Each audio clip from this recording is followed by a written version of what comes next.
নমস্কার, আমি দেবারতী। আপনারা দেখছেন ডিজিটাল বেঙ্গল টিভি। পুরাতন মালদার ভাবুকে নবম শ্রেণীর আদিবাসী ছাত্রী খুনের ঘটনায় গ্রেফতার এক যুবক।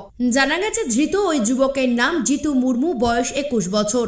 জানা গেছে ধৃত যুবকের বাড়ি খুন হওয়া ছাত্রীর বাড়ির এলাকাতেই রয়েছে এবং খুন হওয়া ছাত্রীর দূর সম্পর্কের কাকা হয়। বিশেষ সূত্রে খবর পেয়ে জানা গেছে বাদনা পরবের দিন অতিরিক্ত মদ্যপান করে এই কুকর্ম করে এবং প্রমাণ লোপাটের জন্য ছাত্রীকে খুন করা হয়।